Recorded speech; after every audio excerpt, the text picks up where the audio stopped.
There's a very famous story about a psychiatrist who wants to understand why is it that psychiatrists live such crappy lives. They know so much about the brain and the mind, but they seem to have one of the highest rates of divorce, one of the highest rates of substance abuse, and one of the highest rates of suicide. Something's not quite right. So this psychiatrist does all this research, and he goes all across the world to find out which group of people, amongst doctors, lawyers, nurses, who are the people that have the best lives. After all his research, he finds out the group of people that really have the best lives are monks and nuns. So he finds this Zen monk in Japan, flies all the way down, and starts to listen to him. And the monk's giving a lecture. The psychiatrist sits down. The first hour goes. The monk totally ignores the psychiatrist. The second hour goes. The monk totally ignores the psychiatrist. The third hour goes. The monk totally ignores the psychiatrist. By the end of the third hour, the psychiatrist is severely pissed off and just can't take it anymore. And he says in his loudest voice, "Excuse me, don't you know who I am? I'm the head of the Psychiatric Association, and I'm here to understand why is it that you monks and nuns are so happy all the time, and us psychiatrists live such crappy lives." Monk doesn't say a word. Quietly walks up to the psychiatrist. In front of the psychiatrist, there's a jug of water. He starts to pour, keeps on pouring. The psychiatrist goes, "Whoa, whoa, it's too full, nothing's going to go in." Monk speaks for the first time and he says, "You're right. No matter how good my stuff is, you are too full." What I find in life is that sometimes we get too full. We think we know everything. Then something comes around and empties us out. For some people, it's an amazing job. Oh, it's lovely. And guess what? You get fired. For some people, it's that, you find your soul partner, we're in love. And then you get a text. Or somebody changes their Facebook profile. For some people, it's that routine health checkup that you go for. A little lump on the side of your neck. And guess what? It's not that routine. My belief is what happens next is what resilience is about. My belief is what happens next is what leadership is about. Some people feel this void in their life and they fill it up with alcohol. You know what I mean. Some people fill it up with food. There's all these emotions they need to deal with, but they eat and they push it deep down inside. Some people choose work. I call it workaholic, chocoholic, alcoholic. It doesn't matter what your poison is, it's not resilience. So let me tell you a little bit about myself. I was born in India in a place called Assam. I came to Australia when I was 4 years old. I was a dorky Indian kid with no friends. You can go, "Ah." Thank you. Yeah, it was kind of tough. Until I discovered a game called rugby union. And when you get good at rugby in Australia, you get really popular. By the way, Indians don't play rugby, we play cricket. Can't stand cricket. So I played for the rep team, and so my parents saw me going from this dorky Indian kid to this rugby-hungry, girl-hungry fiend. And at the age of 13, they had a bright idea, and they thought they'd send me to an ashram back in India to be a monk. No, it wasn't funny. So for the next 7 years, I was a monk. And I came back to Australia when I was 19. I did an honours degree in economics, I did an MBA, joined a company called McKinsey Company, which is a management consulting house. I was a diplomat for Australia. They used to call me the coconut. Have you heard this? Brown on the outside, white on the inside. You haven't heard of that? I was the head of strategy for AMP, St. George Bank. I thought I was really smart, and I started my own venture capital business. Life was great.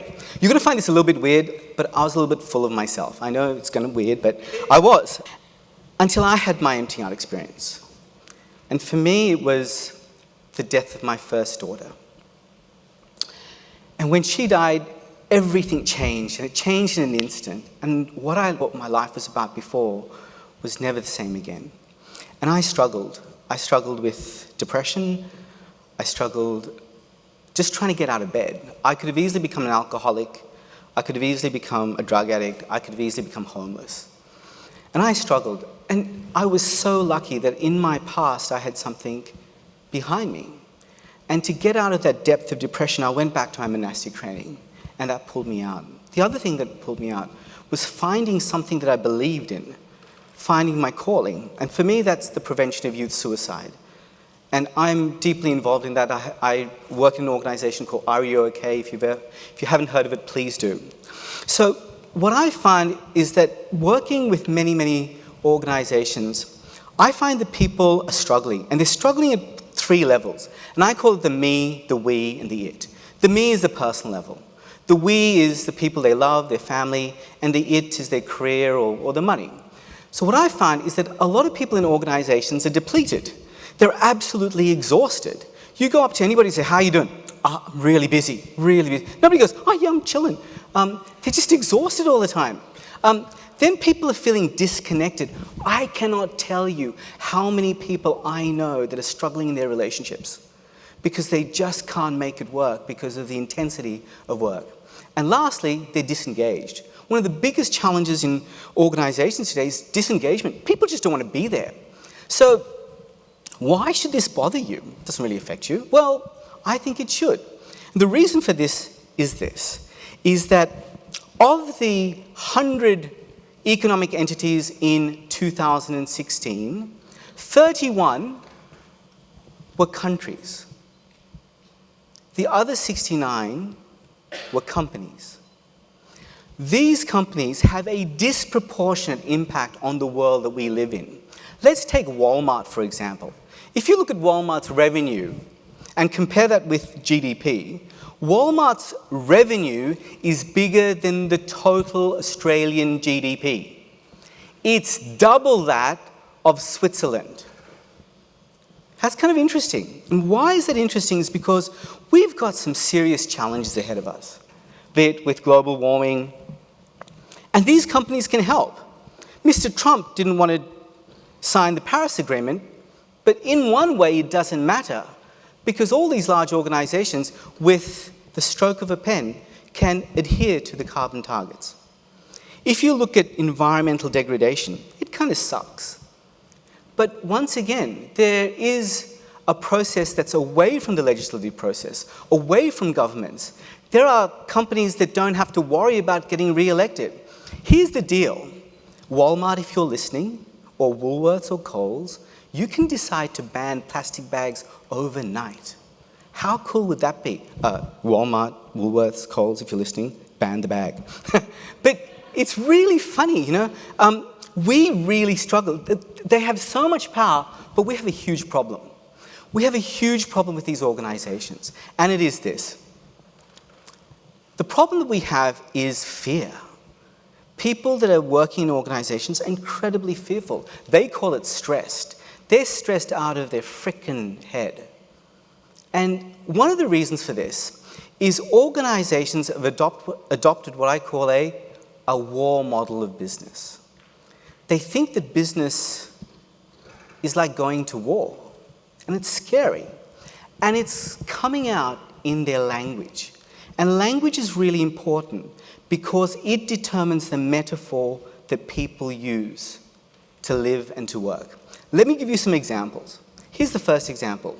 I hear this all the time. Oh, Kamal, we need to get our message out to the troops.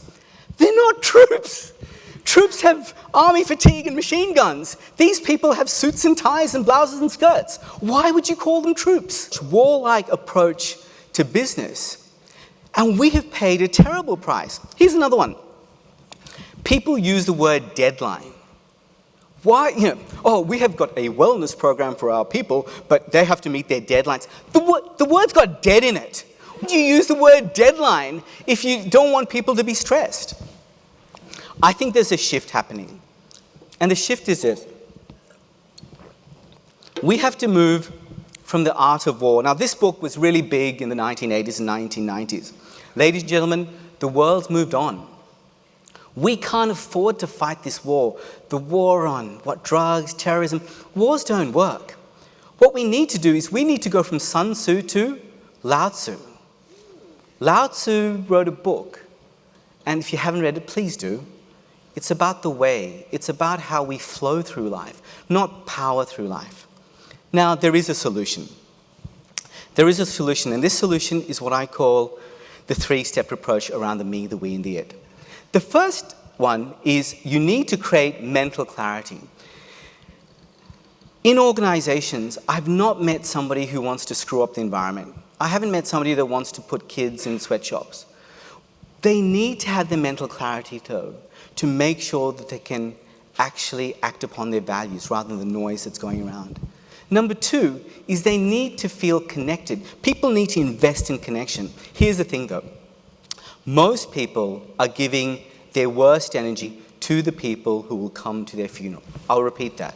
Most people are giving their worst energy to the people who will come to their funeral. Let me tell you what I mean. Imagine this scenario. I've come home. Hi, honey. Hi, kids. I'm tired. I'm exhausted. You with me so far? Yeah. Then the client calls. Ring, ring. Oh, hey, how you doing? How come you could give them your best energy but not us? If you want to stay connected to the most important people in the world, make sure you give your best energy to the people who come to your funeral. I can predict your life. I know how amazing your life will be. If you're giving your best energy to the people who come to your funeral, your relationships will flourish. If you're giving your worst energy to the people who come to your funeral, it's going to crash and burn. And lastly, you need to create congruency. You need to make sure that the me, the we, and the it are pulling in the same direction. I want you to focus on your calling. Figure out what your calling is. Try and understand what is it that keeps you up at night. So, from the me, the we, and the it, we need to go from being depleted to clarity. From the we, from disconnected to connected. And lastly, from disengaged to congruent. Let me finish off on a story that's really changed my life, because I think as we look at the world ahead of us, we need to make sure that we're resilient, our organizations are resilient, our people are resilient, because we've got some serious challenges ahead of us. This story happened in the Vietnam War.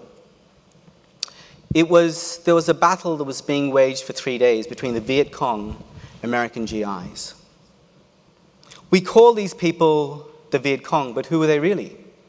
They were mums and dads, teachers, lawyers, accountants, just like you and I. We call these people American GIs, but who were they really? What was the average age? 19 years old. Imagine where you were when you were 19 years old. These kids were in a battleground. Into this scene came 6 monks. They weren't wearing army fatigues, they weren't wearing guns. They had the one thing, and that was their begging bowls. An act of humility, a sign of humility. What they did is they started to walk across this battlefield.